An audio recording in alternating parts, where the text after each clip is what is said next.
Coucou tout le monde, bienvenue sur Viens sur moi, écoute et prête l'oreille. Je suis Vaya Priar et je suis très heureuse de vous retrouver cette semaine pour une nouvelle étude de notre programme Viens chez moi. Et cette semaine, nous allons explorer ensemble la section 93 des Doctrines et Alliances qui regorge de vérités profondes sur Dieu, sur nous-mêmes et sur notre destinée éternelle. Nous allons nous plonger dans un texte qui nous invite à recevoir sa plénitude, comme l'a enseigné le prophète Joseph Smith. L'exaltation est un processus graduel. Lorsque nous montons à une échelle, nous devons commencer en bas et la gravir barreau par barreau jusqu'à ce que nous arrivions en haut. Il en est de même avec les principes de l'Évangile. Nous devons commencer par le premier et continuer jusqu'à ce que nous ayons appris tous les principes de l'exaltation. Cette échelle peut sembler incroyablement haute, mais nous sommes nés avec la capacité de l'escalader jusqu'au sommet avec l'aide constante du Sauveur. Quelles que soient les limitations que nous voyons en nous-mêmes, notre Père Céleste et son Fils voient en nous quelque chose de glorieux, quelque chose de divin. Dans la section 93, nous allons chercher à comprendre comment la vérité y est définie. Ce n'est pas un exercice simple, parce que le mot vérité apparaît de nombreuses fois, et c'est l'un des grands thèmes de la révélation. Mais la définition se trouve toutefois clairement exprimée au verset 24. Et la vérité est la connaissance des choses telles qu'elles sont, telles qu'elles étaient et telles qu'elles sont à venir. Il s'agit sans doute de l'une des définitions les plus belles et les plus simples de la vérité.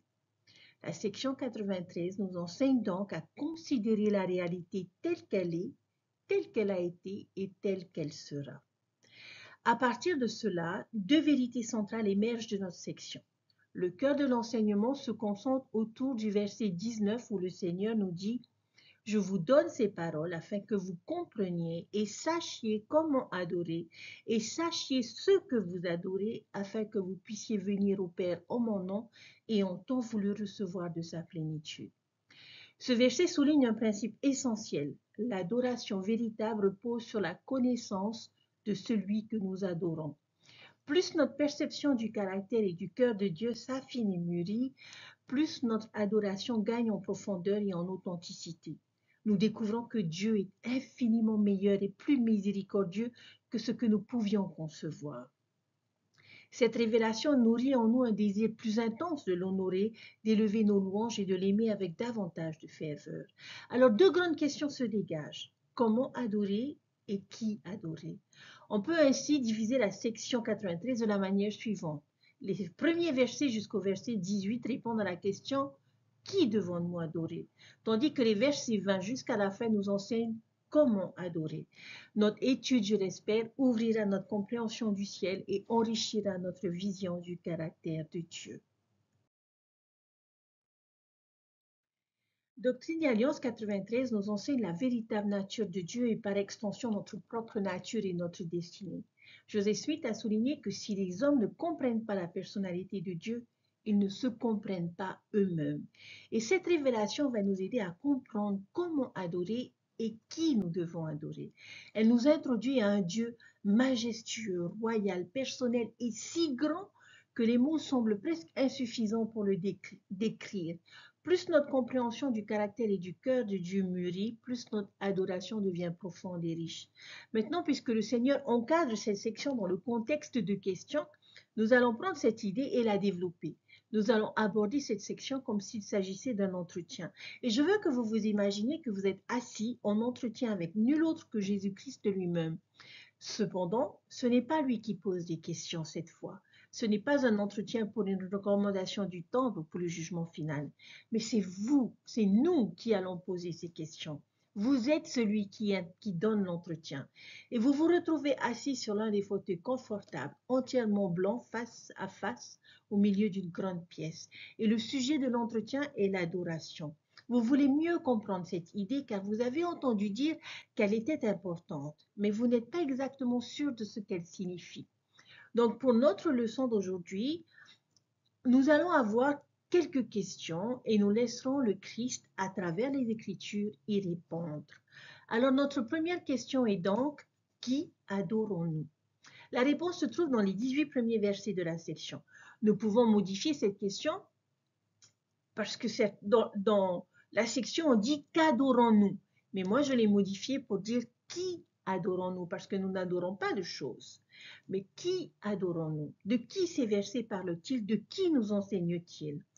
Eh bien, tous ces versets parlent de Jésus et de Dieu le Père. Alors, lorsque nous demandons au Christ, qui adorons-nous? Il répond, adorer Dieu le Père et moi, son Fils Jésus-Christ. Alors nous disons, ok, je veux vraiment comprendre qui j'adore. Que veux-tu que je comprenne le plus à ton sujet et au sujet du Père? Et disons que Jésus répond en citant les versets 1 à 18. Et lorsqu'on lit la section 93, on découvre un Dieu qui dépasse nos mots. On aimerait utiliser des expressions qu'on n'a même jamais entendues pour le décrire. Il est à la fois majestueux, royal, proche et personnel. C'est presque comme de la magie quand on le lit. Et certaines phrases sont difficiles à comprendre, mais elles traduisent l'effort de Joseph Smith pour mettre en mots une expérience qui dépasse le langage. Et c'est un peu comme quand nous disons ce que je veux dire ne rend pas justice ou je n'ai pas les mots pour l'expliquer. La section 93 est justement de cet ordre-là. Joseph essaye de transmettre une vision et un ressenti immense à travers une langue humaine limitée. Et en la lisant, on réalise à quel point Dieu est plus grand, plus magnifique et plus aimant que ce que nous aurions pu imaginer. Alors, qu'apprenons-nous sur Jésus-Christ et le Père? Eh bien, nous apprenons tout d'abord au verset 2 que nous adorons un être de lumière. Le verset 2 nous enseigne que Jésus-Christ est la vraie lumière qui éclaire tout homme qui vient au monde. Le verset 9 nous dit qu'il est la lumière et le rédempteur du monde, la vie et la lumière du monde, des hommes, pardon. Nous adorons un être de gloire, c'est un autre mot que nous voyons fréquemment apparaître dans cette section. Le verset 6 dit que Jean a vu et a rendu témoignage de la plénitude de sa gloire. Vous le voyez au verset 7, au verset 11, au verset 16. Mais qu'est-ce que cela signifie? Qu'est-ce que la gloire de Dieu?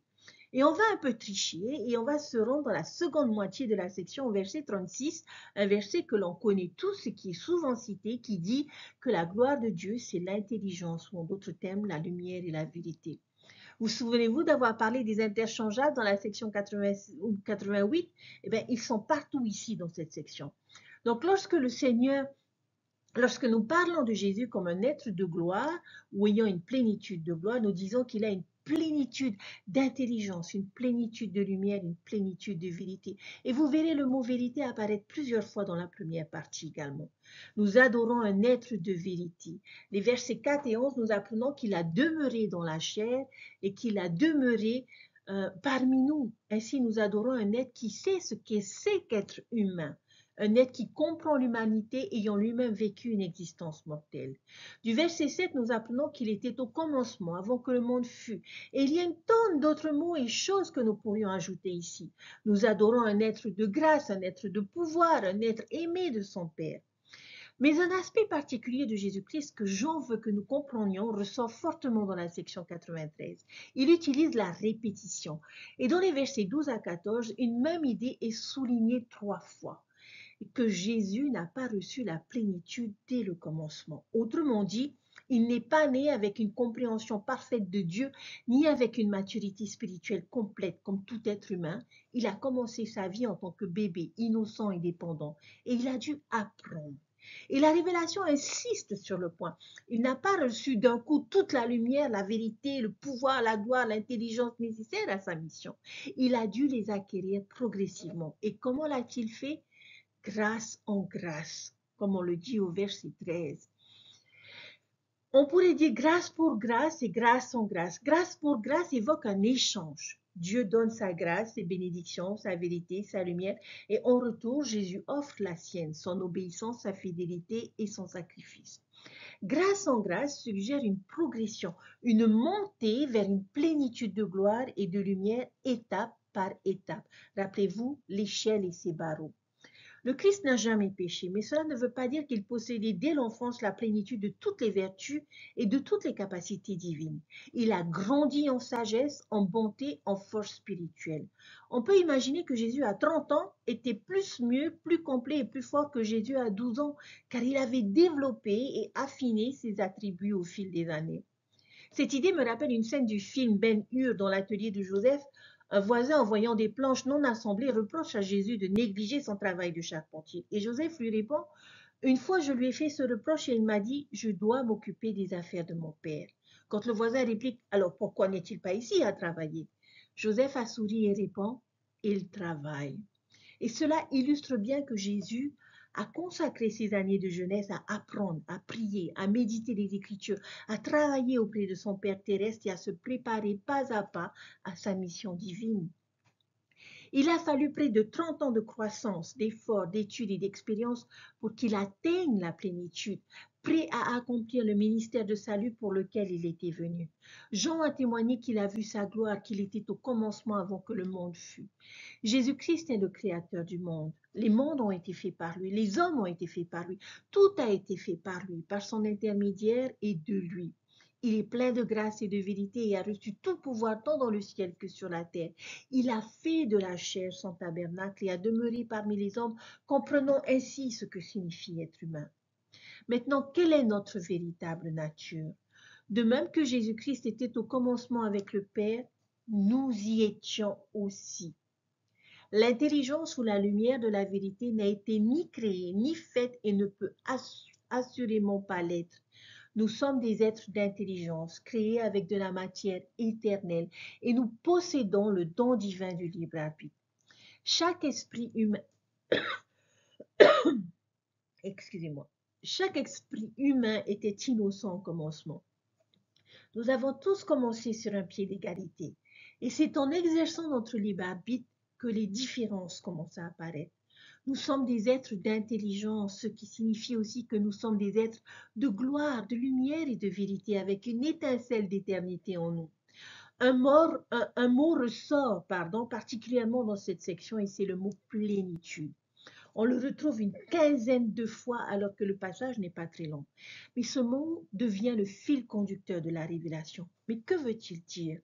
Mentalement, on peut l'approcher, mais c'est surtout une expérience à vivre. On peut déjà ressentir petit à petit une plus grande mesure de grâce, de bonté, de sagesse dans notre vie, ce qui nous laisse entrevoir ce que sera la véritable plénitude. Un jour, mon grand-père m'a dit, tu ne comprendras jamais l'expression joie en ta postérité que le jour où tu seras dans un cercle de bénédiction, le jour où tu verras ton petit-fils être béni. Les bénédictions prennent du temps à se révéler, elles mûrissent au fil des années. Et de la même manière, Dieu nous promet non pas une portion de ce qu'il est, mais bien une plénitude de son être et de ses dons. Et ce n'est pas propre à la section 93. L'idée de plénitude traverse toutes les Écritures. Elle nous rappelle que Dieu n'est pas un Dieu de manque, mais d'abondance. Souvent, nous avons tendance à vivre avec une mentalité de pénurie, surtout dans notre relation avec lui. Si Dieu bénit cette personne, alors peut-être qu'il n'en restera pas assez pour moi, ou je ne suis pas assez digne pour recevoir autant. Mais la promesse de la plénitude contredit cette peur. Dieu n'agit pas selon la rareté, mais selon la surabondance. La section 93 nous invite donc à dépasser nos doutes et à croire que Dieu veut partager avec nous pleinement tout ce qu'il est et tout ce qu'il a. Nous ne vivons pas encore dans la plénitude des bénédictions de Dieu, mais la section 93 nous promet deux choses. Un jour, nous recevrons une plénitude. Et en attendant, nous pouvons en faire déjà l'expérience progressivement au fil de notre chemin. On ne passe pas du jour au lendemain de rien à la plénitude. Cette révélation nous enseigne un principe fondamental, que la progression spirituelle est graduelle. Au verset 11, lorsque Jean déclare « Je contemplais sa gloire comme la gloire du Fils unique du Père, plein de grâce et de vérité », ce verset peut être vu comme le cœur de la section parce qu'il décrit l'incroyable réalité de la divinité descendue parmi nous. Jésus-Christ, rempli de grâce et de vérité, venant habiter sur la terre. Et au verset 12 et 13, Jean insiste, Jésus ne reçut pas d'abord de la plénitude, mais continua de grâce en grâce jusqu'à ce qu'il reçût une plénitude. Et ce principe vaut aussi pour nous. Tout ne nous est pas donné immédiatement. Nous avançons de grâce en grâce, de lumière en lumière, de vérité en vérité. Ainsi, cette section nous enseigne une doctrine de progression. Demain peut être meilleure qu'aujourd'hui. Nous pouvons grandir en puissance, en grâce, en joie et en connaissance. Et les commandements de Dieu s'inscrivent précisément dans cette logique, parce qu'ils sont le moyen que le Seigneur a établi pour nous faire avancer pas à pas jusqu'à recevoir une plénitude. Les versets 19 et 20 le confirment. Je vous donne ces paroles afin que vous compreniez comment adorer ce que vous adorez, afin que vous veniez au Père en mon nom et receviez de sa plénitude. Car si vous gardez mes commandements, vous recevez de sa plénitude. Et cela montre bien que ce n'est pas un échange équitable. Dieu nous donne infiniment plus que ce que nous méritons. Et si parfois nous pensons, je ne suis pas digne de tant de bénédictions, détournons nos yeux de nous-mêmes, fixons-les sur Dieu. Ce n'est pas notre perfection qui ouvre les cieux, c'est sa bonté. Et cela devrait nous conduire non pas au découragement ou au perfectionnisme, mais à l'adoration et à la gratitude. Seigneur, merci pour tant de grâce que je n'ai jamais pu mériter. La section nous révèle donc clairement le plan de Dieu. Son but est de nous donner une plénitude de lumière, de gloire, de puissance, de vérité, de grâce et de joie. Les commandements ne sont pas des obstacles, mais des outils pour accéder à ces bénédictions. Dieu nous dit en quelque sorte, je veux tout vous donner et voici le chemin pour y parvenir. C'est pourquoi, dès le début, il insiste sur ce chemin progressif, pas à pas, grâce en grâce. Et cette vérité libère nos cœurs de la peur de ne pas être assez bons. Ce n'est pas la perfection immédiate qu'il attend de nous, mais la progression constante. Quelqu'un s'est exprimé un jour et a dit, « Je crois que je commence à comprendre le plan de Dieu. C'est qu'on progresse petit à petit, pas à pas, grâce en grâce. » Et c'est exactement l'esprit de la section 93. Si le plan de Dieu n'était qu'un test, alors le repentir signifierait que nous avons échoué. Ce serait une sorte de plan de secours, une réparation imparfaite, mais jamais aussi bonne que l'original. Mais il a ajouté, si le plan de Dieu n'est pas simplement de nous tester, mais de nous aider à devenir comme lui, alors le repentir n'est pas un échec, c'est du progrès. Et c'est exactement ce qu'enseigne la section 93. Le plan de Dieu est un plan de croissance, petit à petit, grâce en grâce. Il nous guide par ses commandements et son esprit pour que nous puissions expérimenter sa plénitude. Même les jours où nous disons j'ai échoué, le Seigneur répond non. C'est ça le plan. Continue de grandir jour après jour. Le repentir est synonyme de progression. Mais la section rappelle aussi au verset 39 qu'il existe une lutte. L'adversaire cherche à nous priver de lumière et de vérité, et cela peut arriver par la désobéissance et par les traditions de nos pères. Nous pouvons progresser dans la lumière, mais nous pouvons aussi régresser. Chacun de nous vit cette tension. Pourtant, Dieu nous place devant une promesse. Voici ce que vous pouvez devenir, voici ce que vous pouvez expérimenter. Et cela rappelle le récit de la création dans la Genèse. Dès le commencement, Dieu place Adam et Ève dans un jardin parfait et leur dit, je veux que vous régniez. Il leur donne tout et leur montre ce qui est possible. Et on voit le résultat final, puis il nous invite à assembler les pièces pas à pas, comme un puzzle. La section 93 agit de la même manière. Elle nous donne d'abord une vision grandiose de ce que nous pouvons devenir, puis elle nous enseigne, comme dans la section 88, des conseils concrets et précis pour avancer dans notre vie quotidienne vers cette promesse. Pourquoi la section 93 consacre-t-elle les 18 premiers versets à décrire qui est Jésus, quel genre d'être il est et comment il est devenu ce qu'il est? Parce que Dieu veut que nous soyons comme lui. L'adoration véritable consiste à suivre son exemple. Dieu nous a envoyé son Fils pour nous montrer le chemin. Et comme l'a enseigné Elder McConkie, l'adoration parfaite, c'est l'émulation. Nous honorons ce que nous imitons.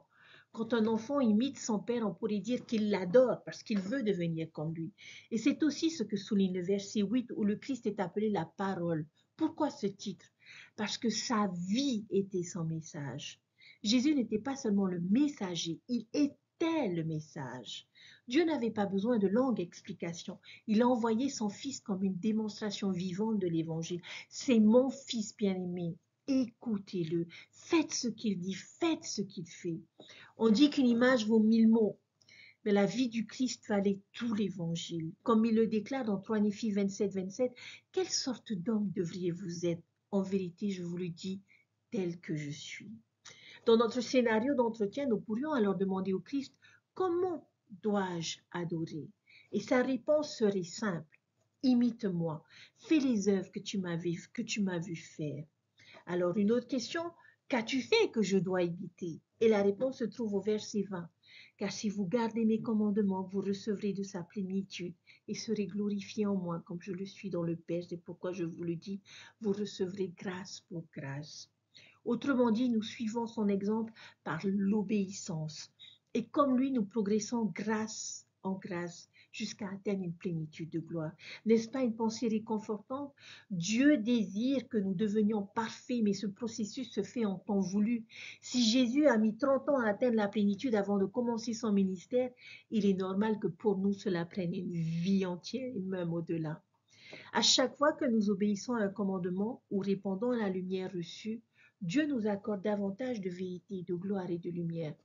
Puis nous agissons selon cette nouvelle lumière. Ce chemin de progression est merveilleusement décrit dans la section 50 au verset 4 qui nous dit « Ce qui est de Dieu est lumière et celui qui reçoit la lumière et continue en Dieu reçoit plus de lumière et cette lumière grandit de plus en plus jusqu'au jour parfait. » Lorsque nous obéissons, nous recevons plus de vérité et de lumière jusqu'à ce que nous soyons glorifiés dans la vérité et que nous connaissons tout. Nous ne recevons la plénitude que si nous gardons les commandements. Dieu a l'intention de nous donner une plénitude de qui il est et les commandements sont la méthode pour y accéder. Il est important de se rappeler que le plan de Dieu n'est pas un test pour nous voir échouer, mais un chemin de croissance. Si le plan de Dieu est de nous faire devenir comme lui, alors le repentir nous aidera à progresser. Dieu nous offre une plénitude de lumière, de grâce, de vérité, de joie, de connaissance, et non pas une rareté ou une limitation. Autrement dit, si notre destination finale est la plénitude, c'est le sommet, le but, mais on y parvient qu'en temps voulu par l'obéissance et la progression grâce pour grâce. Et le Seigneur nous rassure dans la section 78, verset 18, « Vous ne pouvez pas tout supporter maintenant, néanmoins, ayez courage, car je vous conduirai. Le royaume est vôtre, les bénédictions sont vôtres et les richesses de l'éternité sont vôtres. » Chers frères et sœurs, ce rappel est important parce qu'il est facile de se décourager en pensant que nous devions déjà être parfaits. Mais même Jésus n'a pas atteint la plénitude en un instant. Ce processus exige du temps, de la patience et une application constante. Un bon exemple de cette démarche est Benjamin Franklin. Conscient de ses faiblesses, il a établi une liste de 13 vertus qu'il voulait développer. La frugalité, l'industrie, la sincérité, la propreté, la chasteté, l'humilité, entre autres. Et il décida de se concentrer sur une vertu à la fois chaque semaine, en évaluant ses progrès, en notant ses réussites et ses échecs, et en fixant des objectifs concrets pour s'améliorer. Son expérience illustre bien ce que signifie progresser grâce en grâce. L'Église a elle aussi appliqué ce principe dans les programmes pour la génération montante. Les 12 principes de la loi scout ou les valeurs des jeunes filles que l'on répétait et cherchait à appliquer concrètement dans la vie de tous les jours. De même, chacun de nous pouvons reconnaître des qualités où nous progressons bien et d'autres qui demandent encore du travail. Je peux par exemple être fort en gratitude, mais manquer de charité. Avoir une foi solide, mais avoir besoin de plus de patience. L'important n'est pas de rester passif en disant « c'est comme ça que je suis », mais de continuer à chercher à imiter le Christ. Ainsi, lorsque nous demandons au Seigneur « qu'as-tu fait que je dois imiter ?» sa réponse est claire. Progresser de grâce en grâce comme je l'ai fait. Et nous pourrions alors poser une nouvelle question. Mais ne sommes-nous pas tous des êtres différents de toi? N'es-tu pas un être différent de moi? Et sa réponse serait pas vraiment. Vous aussi, vous étiez au commencement avec le Père, car vous êtes esprit, l'esprit de vérité. Dans les versets 29 à 30, nous lisons que l'homme était aussi au commencement avec Dieu. L'intelligence ou la lumière de la vérité n'a pas été créée ni faite et ne peut en effet l'être. Toute vérité est indépendante dans la sphère où Dieu l'a placée pour agir par elle-même, comme toute intelligence, aussi autrement il n'y a pas d'existence. Voilà une vérité doctrinale profonde. Il y a en nous une part éternelle. Comme Dieu, nous ne sommes pas de simples créatures temporaires. Notre intelligence, cette lumière de vérité qui nous définit, n'a jamais été créée. Elle est éternelle. Et cela élève la nature humaine bien au-dessus de tout ce que le monde chrétien traditionnel avait pu imaginer. Nous sommes aussi des êtres éternels. Et en tant qu'êtres d'intelligence, nous portons en nous une étincelle d'éternité. Maintenant, la manière exacte dont cela fonctionne reste mystérieuse. Aujourd'hui, dans notre classe de la Société de secours, nous avons étudié et partagé le message de Elder Keeron lors de la dernière conférence générale d'avril 2025, qui parlait du don précieux que nous avons reçu, et ce don précieux étant de nous rappeler et d'accepter le don que nous sommes enfants de Dieu. Et cela, et ce message me rappelle cette étincelle d'éternité. J'ai partagé avec les sœurs un message que le président Monson m'avait beaucoup marqué, où il avait dit qu'en chacun de nous, il y avait cet ADN divin, parce que nous sommes enfants de Dieu. Chers frères et sœurs, le Christ est le Fils du Père, mais vous et moi sommes aussi fils et filles du Père. Alors, est-ce que nos esprits ont été formés à partir d'un élément appelé intelligence, ou bien existait-il déjà des intelligences distinctes que nos pères célestes nos parents célestes ont façonnées en esprit? Nous ne le savons pas. Mais une chose est certaine, nous sommes faits de matière éternelle et dotés du don divin du libre arbitre. D'autres mots pourraient exprimer ce que signifie être un être d'intelligence. Nous sommes aussi des êtres de lumière, de vérité, de gloire et d'esprit.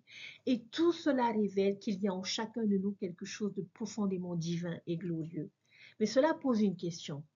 Si nous sommes tous éternels, pourquoi certains semblent-ils posséder plus de lumière, plus d'intelligence ou plus de gloire que d'autres? Est-ce que certains esprits ont été formés à partir d'une matière supérieure, ou y avait-il dès le commencement des degrés variables d'intelligence? La révélation n'apporte pas toutes les réponses, mais elle affirme avec puissance que chaque être humain est porteur d'une réalité éternelle et divine. Autrement dit, au départ, avions-nous tous les mêmes chances, ou certains ont-ils eu un avantage? Et la réponse se trouve au verset 38, chers frères et sœurs. Tout esprit d'homme était innocent au commencement, et Dieu ayant racheté l'homme de la chute, les hommes redevinrent dans leur état d'enfance innocent devant Dieu. Alors la réponse à la question, chers frères et sœurs, est non. Nous avons tous commencé sur un pied d'égalité. Aucun esprit n'était meilleur qu'un autre. Personne n'avait un potentiel supérieur dès l'origine. Nous avons tous commencé innocents à la fois dans le royaume prémortel et ici dans la mortalité. Les différences n'apparaissent que lorsque nous commençons à exercer notre libre arbitre. Les intelligences réagissent différemment aux choix présentés, et c'est là que les chemins se séparent. Et il en est de même dans la vie mortelle. En naissant, nous sommes tous innocents devant Dieu grâce à l'expiation du Christ qui nous rachète de la chute. Mais à mesure que nous grandissons, nos vies sont façonnées par nos choix personnels, par notre environnement et la nature de l'esprit que nous avons apporté avec nous de la prémortalité. Le libre arbitre est donc une arme à double tranchant. Avec lui, je peux progresser de grâce en grâce et me rapprocher du Christ, mais il ouvre aussi la possibilité inverse, m'éloigner de la lumière et perdre cette progression. Est-il possible de perdre la lumière et la vérité? Si oui, comment? Avec une certaine inquiétude, nous posons notre question à Jésus. Si je peux gagner de la lumière et de la vérité grâce à mon libre arbitre, est-il aussi possible de les perdre? Et Jésus répond, oui. Comment? Demandons-nous. La réponse est donnée au verset 39. Et ce méchant vient et enlève la lumière et la vérité par la désobéissance aux enfants des hommes et à cause de la tradition de leur père. Autrement dit, chaque acte d'obéissance nous élève et nous accorde davantage de lumière et de vérité, mais chaque acte de désobéissance nous en prive et nous entraîne dans la direction opposée. L'adversaire nous pousse à rejeter la sagesse et l'intelligence de Dieu. Le résultat est un chemin inverse. Au lieu d'une plénitude de lumière, nous avons une plénitude de ténèbres. Au lieu de la vérité, nous avons la tromperie. Au lieu de l'intelligence, nous avons l'ignorance. Au lieu de la gloire, nous avons la condamnation. Malheureusement, tout comme nous pouvons gagner de la lumière et de la vérité, il est aussi possible de les perdre. Doctrine et Alliance, section 93, verset 39, nous avertit: le malin vient enlever aux enfants des hommes la lumière et la vérité par la désobéissance et à cause de la tradition de leur père. Lorsque nous ne recevons pas la lumière qui nous est clairement manifestée, nous sommes sous la condamnation. Chaque acte de désobéissance nous fait perdre la lumière et la vérité. Nous faisons avancer vers les ténèbres, la tromperie et l'ignorance. Notre esprit et notre corps sont faits pour être connectés, pour recevoir une plénitude de joie, car l'homme est esprit. Les éléments sont éternels et l'esprit et l'élément inséparablement liés reçoivent une plénitude de joie. Nos corps sont des temples et tout temple souillé sera détruit par Dieu. Nous sommes condamnables parce que la lumière nous est clairement manifestée et une partie de nous est attirée par cette lumière qui reconnaît le bien. Pourquoi sommes-nous condamnés pour cela? Nous demandons au Seigneur: pourquoi suis-je condamné si je perds la lumière et la vérité? Et les versets 31 à 37 apportent la réponse. Voici l'arbitre de l'homme, voici la condamnation de l'homme, parce que ce qui était depuis le commencement leur est clairement manifesté et ils ne reçoivent pas la lumière. Tout homme dont l'esprit ne reçoit pas la lumière est sous la condamnation. L'homme est esprit, les éléments sont éternels et l'esprit et l'élément inséparablement unis reçoivent une plénitude de joie. Les éléments sont le tabernacle de Dieu, l'homme est le tabernacle de Dieu, tout temple souillé, Dieu détruira ce temple. La gloire de Dieu, c'est l'intelligence, ou en d'autres termes, la lumière et la vérité. En résumé, chers frères et sœurs, nous sommes condamnés non pas parce que la lumière est difficile à trouver, mais parce qu'elle nous est clairement manifestée et que nous la rejetons. Nous sommes par nature des êtres de lumière, de vérité et de gloire. Nous devrions naturellement être attirés par elle. Et comme le dit Doctrine et Alliance 88-40, l'intelligence s'attache à l'intelligence, la sagesse reçoit la sagesse, la vérité embrasse la vérité, la vertu aime la vertu et la lumière s'attache à la lumière. Il y a en chacun de nous quelque chose qui reconnaît le bien et désire y adhérer. On le voit déjà chez les enfants qui sont innocents et purs. Même les sociétés ressentent le besoin de protéger cette innocence et nous avons tous une conscience ou ce que l'on appelle la lumière du Christ qui éclaire nos choix et nous indique ce qui est juste. Et c'est précisément pour cela que nous sommes responsables. Lorsque nous rejetons la lumière, nous agissons contre notre nature profonde. Nous sommes esprit et éléments unis dans un corps qui est un temple de Dieu. Certains pourraient penser que c'est la chair qui est la source de tout problème, désir, faim, habitude, impulsion. Le roi Benjamin a parlé de l'homme naturel comme d'un ennemi de Dieu. Mais est-ce vraiment la faute du corps? Pas nécessairement. Les Écritures montrent que les éléments eux-mêmes sont saints. Dieu a créé le corps et la terre. Ils ne sont pas mauvais en soi. C.S. Lewis a d'ailleurs décrit une petite scène imaginaire entre l'esprit et le corps où le corps y défend son rôle. Ce n'est pas moi qui ai choisi le tabac ou l'alcool, c'est toi. Au début, je l'ai détesté, mais tu as insisté. C'est pas moi qui imagine la vengeance ou l'orgueil, c'est toi. Moi, je fais simplement ce qu'on me dit. Cette réflexion rappelle que ce n'est pas aussi simple que l'esprit est bon et le corps est mauvais. Tous deux viennent de Dieu. Alors, d'où vient l'homme naturel? Eh bien, probablement de notre libre arbitre, la capacité même de choisir. Parce que nous avons ce pouvoir de choisir autre chose que la lumière et la vérité. Nous pouvons aussi nous détourner d'elle. Nous sommes donc condamnés non par défaut de lumière, mais parce que nous choisissons de l'ignorer. Nous allons alors à l'encontre de ce que nous sommes réellement, des êtres faits d'esprit et d'éléments créés pour recevoir et rechercher la lumière. Pour vous dire que les circonstances sont parfois surprenantes, pas plus tard qu'hier soir avec ma fille, qui est aujourd'hui inactive et qui s'est éloignée de l'Église, mais qui a toujours son témoignage, nous avons relu sa bénédiction patriarcale. Et dans sa bénédiction patriarcale, à 3 reprises, le Seigneur l'a invité à rester proche de la source de lumière qui est le Sauveur Jésus-Christ.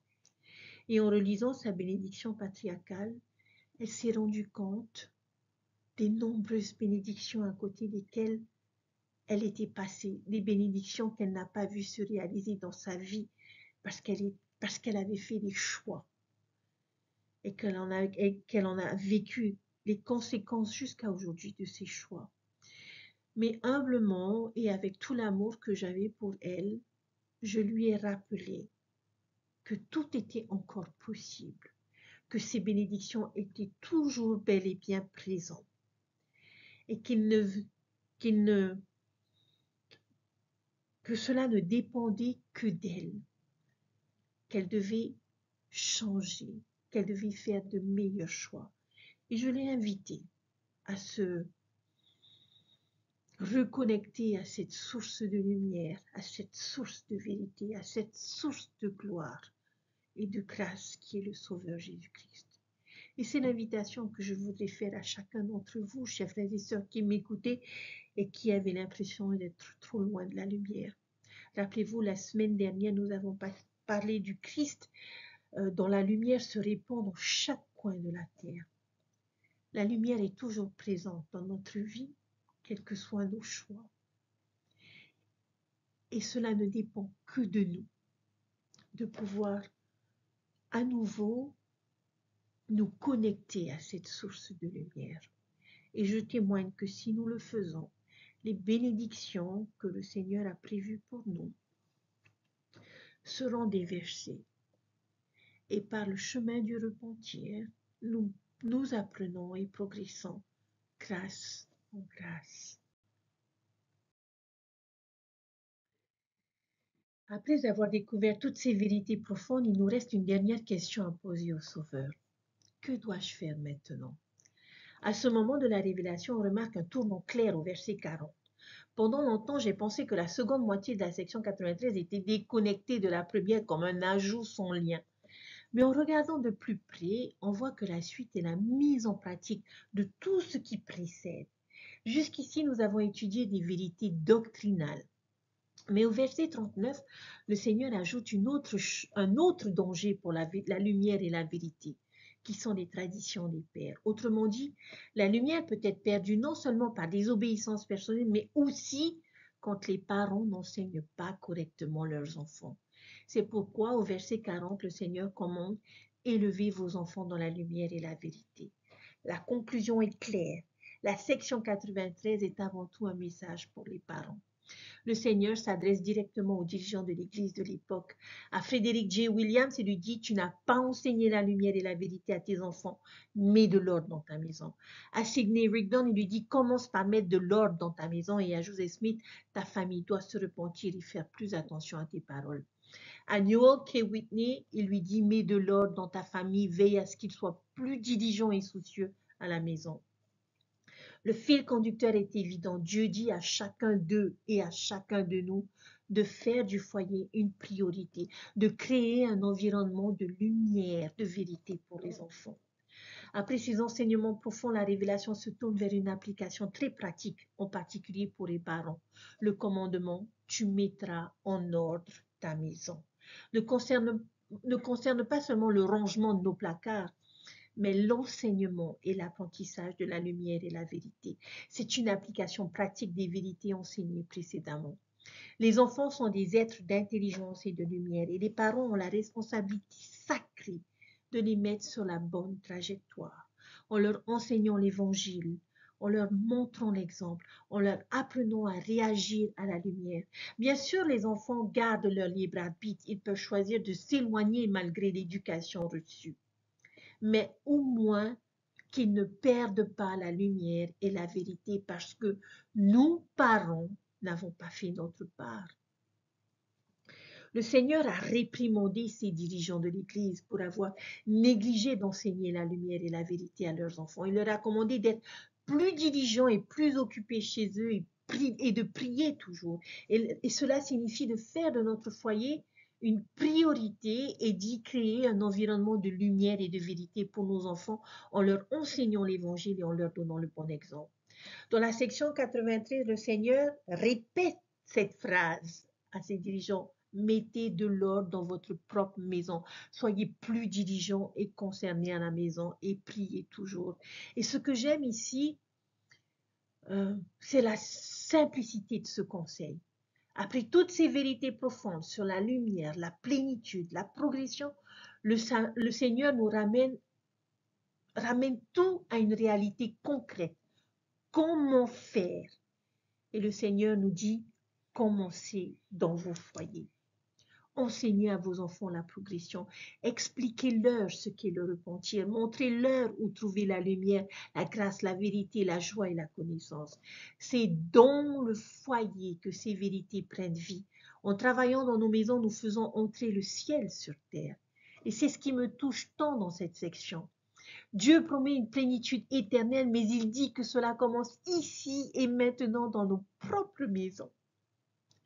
Même dans une petite cabane en rondin au cours de l'Ohio du 19e siècle, ces promesses célestes pouvaient être vécues au quotidien, dans le salon, autour de la famille.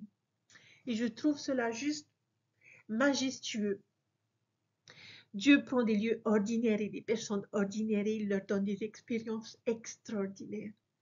D'ailleurs, j'ai souri en lisant les notes de Joseph Smith lorsqu'il a mis « Le 6 mai, j'ai reçu ce qui suit », comme s'il notait simplement une liste de courses alors qu'il s'agissait d'une révélation monumentale. C'est le miracle de Dieu. Il vient dans les circonstances les plus simples et ordinaires et il les transforme en quelque chose de glorieux. Au fond, pour un plan aussi grandiose et magnifique, le Seigneur conclut avec ce rappel.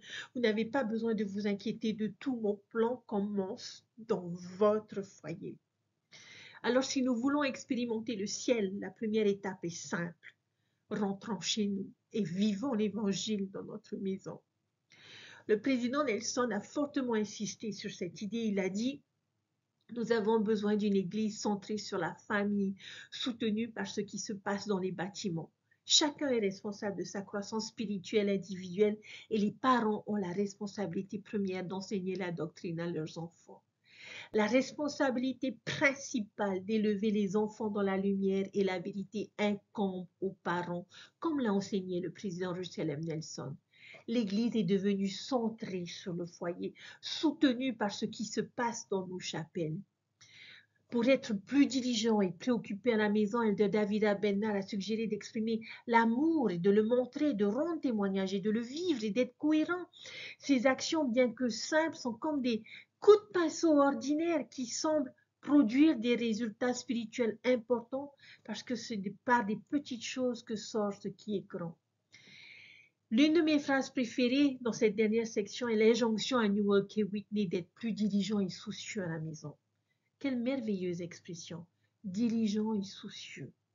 Soyez plus diligent et soucieux à la maison. Diligent, dans quel sens? Eh bien, dans les pratiques de l'évangile, la prière, les écritures, la soirée familiale, et soucieux de ce que nous disons, de ce que nous regardons, de la façon dont nous traitons, de l'influence du monde extérieur sur notre foyer.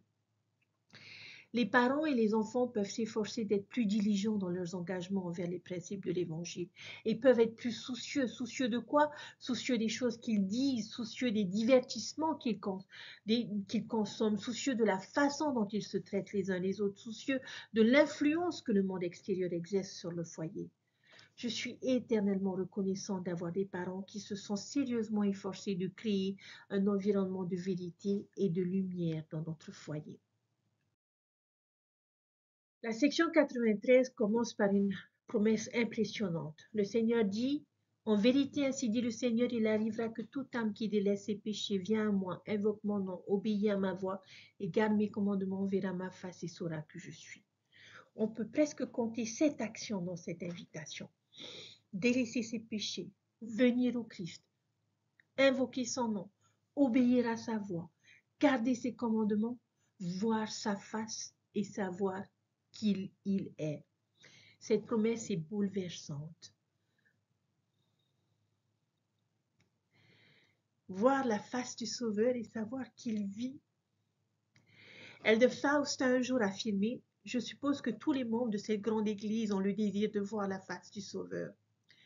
Trop peu d'entre nous se rappellent que cette bénédiction est vraiment possible ici et maintenant, si nous suivons ce modèle donné par le Seigneur.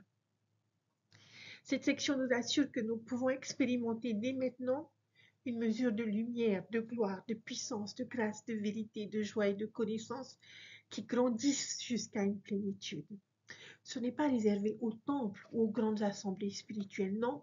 Cela peut se vivre dans nos maisons les plus simples, nos lieux de travail, nos familles. Et comme Dieu l'a promis, je vous ai montré le modèle de comment faire cela. Et la leçon suivante développera ce modèle, mais retenons déjà ceci. Le ciel peut se vivre chez nous. Dès le verset 1, le Seigneur parle de la prière. Invoquez mon nom. Et plus loin au verset 49, ce que je dis à l'un, je le dis à tous, priez toujours de peur que le méchant n'ait du pouvoir sur vous. Et c'est juste frappant. La section 93 commence et se termine avec la prière. Pourquoi? Parce que c'est par elle que nous puisons dans la présence, la force, le courage et la bonté de Dieu. La prière est le moyen de rester dans le processus de recevoir sa grâce et de repousser l'adversaire. Il y a deux principes de prière dans la section 93. La prière qui nous rapproche de Dieu, parce que par la prière, nous recevons davantage de lumière, de vérité, de puissance. C'est un canal par lequel la présence divine entre dans notre vie. Et la prière soutient les autres. Au verset 51, en parlant de Sidney Rigdon qui part en mission, le Seigneur dit « Par votre prière de foi, je le soutiendrai ». Et ce principe est vraiment puissant, chers frères et sœurs. Nos prières de foi peuvent réellement fortifier et soutenir ceux que nous aimons. C'est un peu ce même explique dans l'histoire de la Bible, les 4 amis qui portent leur compagnon paralysé à Jésus en le descendant par le toit. Et en voyant leur foi, Jésus guérit l'homme. Le miracle fut accordé à cause de la foi des amis. De la même manière, nous pouvons intercéder par nos prières pour ceux qui traversent ces épreuves. Dieu entend et répond même à la prière de personnes imparfaites qui se réunissent pour soutenir un ami. Cette section nous libère également d'une idée que nous nous disons parfois. Je ne suis pas assez juste pour cela. Chers frères et sœurs, Dieu ne demande pas la perfection immédiate. Il nous invite à être dans le processus, avancer grâce pour grâce et expérimenter ses bénédictions en chemin. Et la prière est l'outil pour rester dans ce processus. Il y a une analogie qui pourrait être intéressante. Les exterminateurs qui viennent débarrasser nos maisons des insectes. Et je trouve ce mot intéressant, exterminer. Peut-être que dans nos prières, nous pourrions dire, Seigneur, fais dans ma vie avec Satan ce que les hommes font avec les insectes, extermine-le.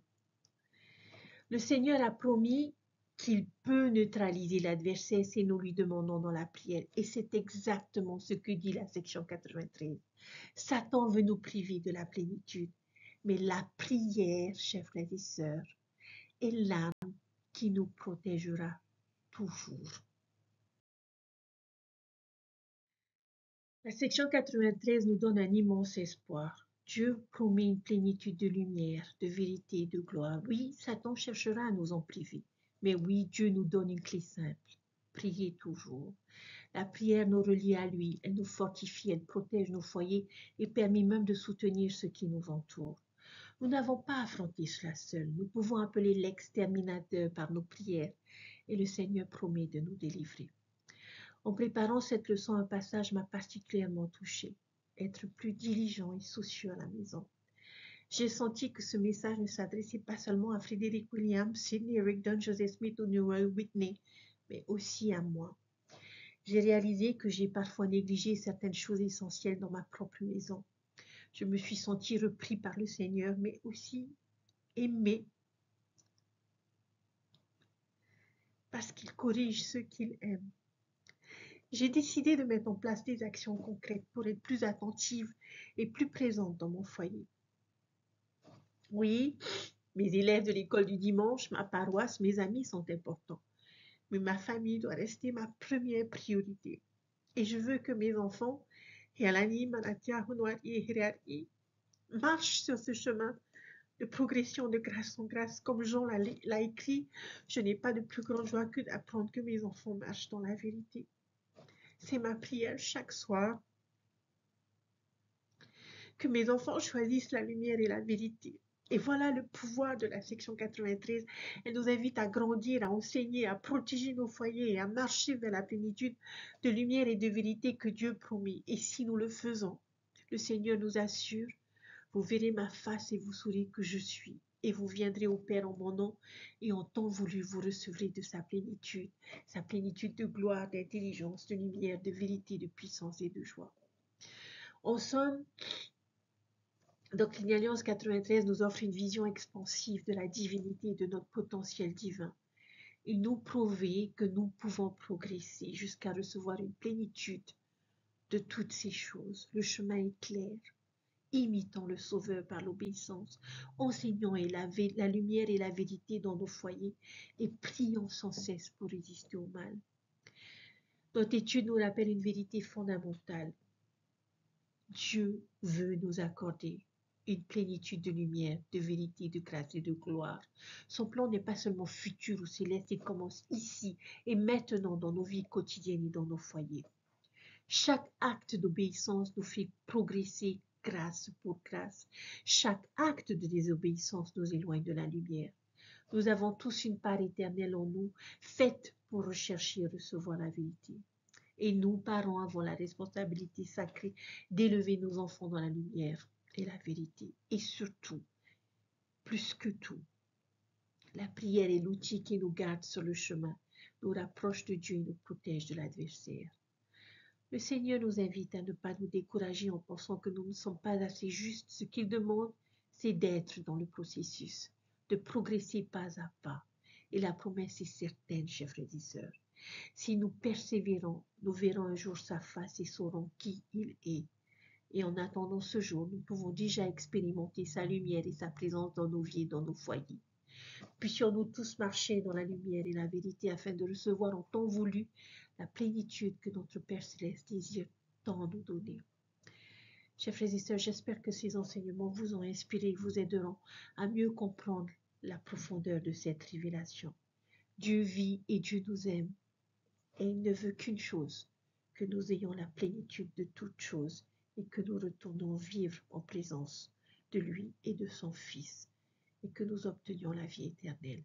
C'est son évangile, mettons-le en pratique dans notre vie, montrons notre reconnaissance et notre gratitude par notre obéissance. Et je sais que les bénédictions seront importantes. Je vous laisse tout ceci au nom de Jésus-Christ. Amen. Je vous souhaite à chacun d'entre vous une merveilleuse semaine et une merveilleuse étude. Et puissions-nous nous engager à apprendre davantage et à progresser grâce en grâce. Bye.